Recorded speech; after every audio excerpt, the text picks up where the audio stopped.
Sprite na may itlog. Visit kayong mga nag-comment kayo.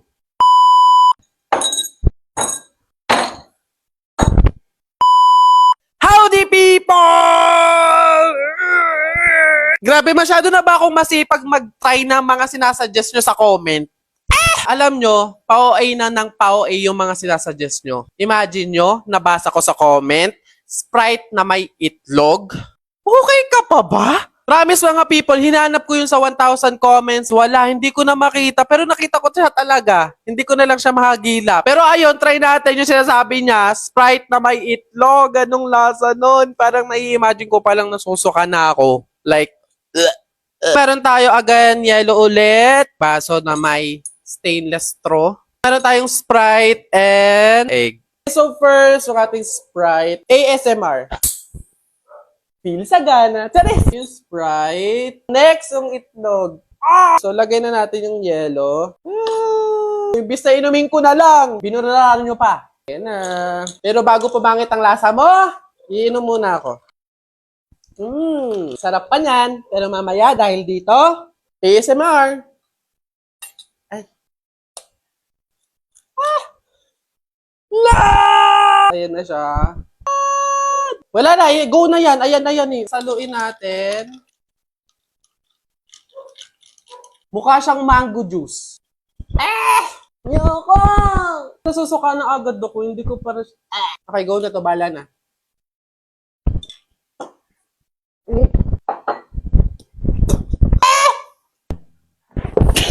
Alam sa'yo!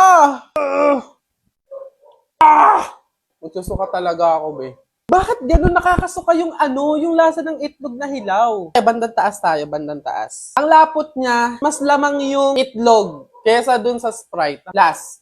No. Visit kayong mga nag-comment kayo.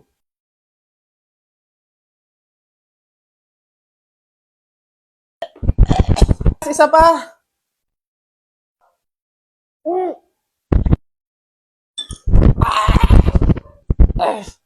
Okay na yun. Pineapple juice na may snowbird! Kasi hindi ko pa naman siya na-try. Kala nyo, hindi ko alam yung ibig sabihin ng pineapple juice with snowbird, Sabi sa inyo eh.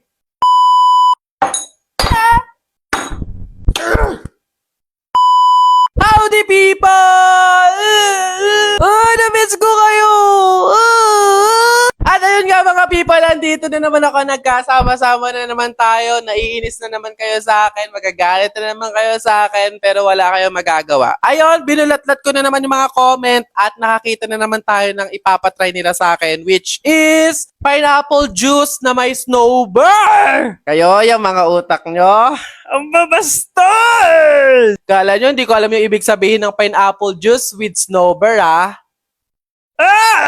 Bastos! Well, actually, hindi ko pa din naman nakukuha kung anong meron, kung anong issue dun sa pineapple juice with snowbird candy. Kasi hindi ko pa naman siya na-try. Yellow! Buhay na buhay pa din yung ating baso with stainless straw. And yung ating bida for today na pineapple juice. And snowbird. Nung binili to, nagtaka yung tindera, bakit ka bumibili ng ganyan? Siguro ano siya, maanghang or like malamig. May yellow na nga, tapos may menthol pang candy. So feeling ko malamig siya sa bibig. First, pineapple juice. Try natin kung makakapag-ASMR. Yan. Yellow! Yan, mas masarap maraming yellow. Bago maburara, titikman muna uli natin para syempre, hindi sayang. Okay, last, yung ating snowbird. Ayan. Nakikita niyo yung mga snowbird sa loob. Ayun. It's like, ew! Moment of truth, taste test! Told ya! Pero ba't parang lalo siyang umasim? Sabi sa inyo eh. Iba yung pagkalamig niya. Alam mo talagang nilagyan ng mentol. Wala, gano'n. Gano'n talaga yung lasa niya. Nag-mentol yung lasa niya. Mas umasim siya. Di ba tinikman ko kanina ang sarap nung wala pang snowbird, pero nalagyan ko ang asim niya dahil hindi ko alam kung bakit. Nakapag-pineapple juice na ako with snowbird, so ready na ako sa talpakan. PM na lang. Carry pa din naman siya inumin. Try nyo na din!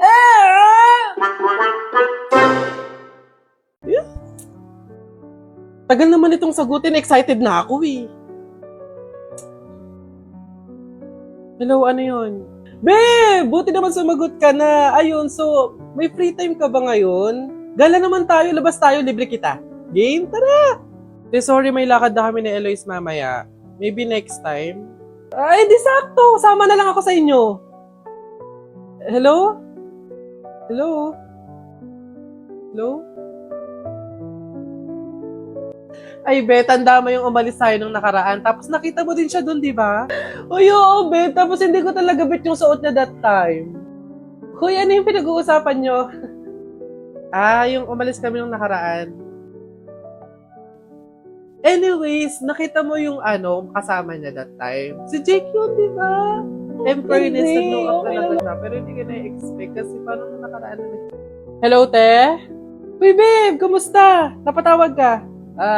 Papasama sana ako sa'yo today. May bibilihin lang naman ako. True ba? Aayain mo ako lumabas? Yeah. Wala kasi si Athena eh. So wala akong makakasama ngayon. Sige. Go lang. See you. Hello, Eloise? Eto na, patapos ako mag-ayos. See you. Sorry, wag na pala. Free na kasi si Athena ngayon eh. So masasamahan niya na ako. So hindi na tayo tuloy ngayon. Maybe next time na lang.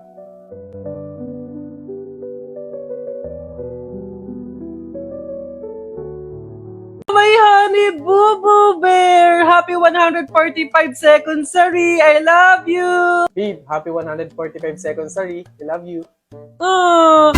Oh my God! In-invite ko yung friends ko, tapos yung friends mo. So, bali 30 people silang lahat. So, ang dami nun. Tapos wala pa akong handang food. Paano na to? Help! Hindi to totoo. Hindi to totoo. Surprise! May honey boo boo bear. Happy birthday. Nagustuhan mo ba yung surprise ko tsaka yung decorations ko sa'yo? Oo naman, babe. Thank you. I love you. Tara, kain na tayo. Shucks! Hindi ako nakapagluto. Nabisi kasi ako sa pag-decorate eh. Papunta na yung parents ko. Shucks, paano na to? Hindi ko totoo. Panigilit lang to. May honey boo boo bear. Oh, babe, bakit? Anyari? Noche Buena na kasi mamaya eh. Oo nga. Bakit ka umiiyak? Dapat nga masaya ka eh. Siyempre, hindi ako marunong magluto. So, anong mangyayari? Magugutom yung mga basita natin, tapos magagalit sila sa atin, tapos itatakwil nila tayo. Oo eh. Babe, ilang beses ko bang sasabihin sa'yo na may grab food? Sa mga ganitong celebrations, lalo na kung pangmalakihan, kumbaga pang party platters ng grab food, ang bahala dyan.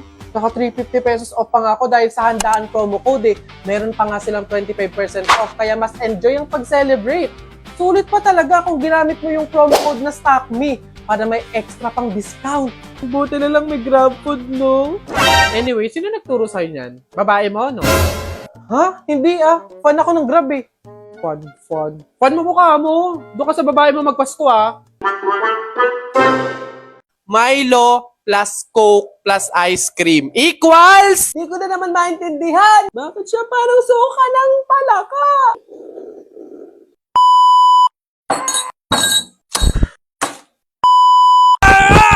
Howdy people! Alam ko na na-miss nyo to. Ramdam ko kayo. Alam ko yan. Na-miss ko din naman kayo. Another video ulit. Another pagtatry na naman ng mga nakita ko sa comment. Ngayon, madami ako nakita na Milo plus Coke plus ice cream equals... Parang Coke float lang naman yun. Pero syempre, iba pa rin kasi yung DIY. So, kaya itatry natin. Actually, natry ko na siya dating-dati pa.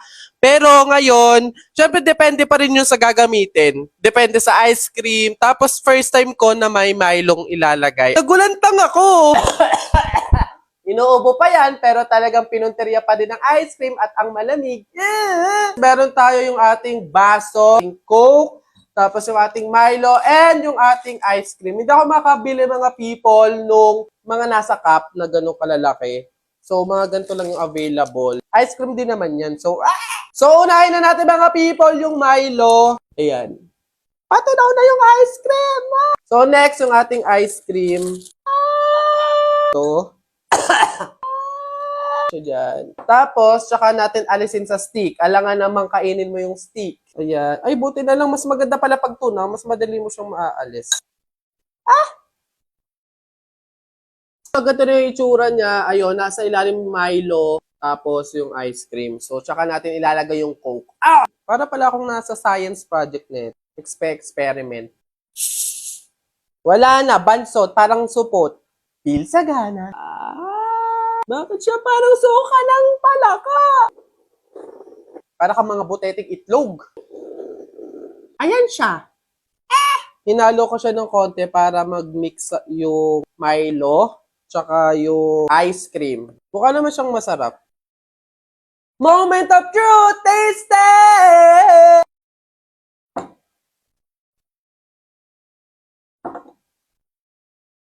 Hindi ko alam yung lasa niya. Hindi ko na naman maintindihan.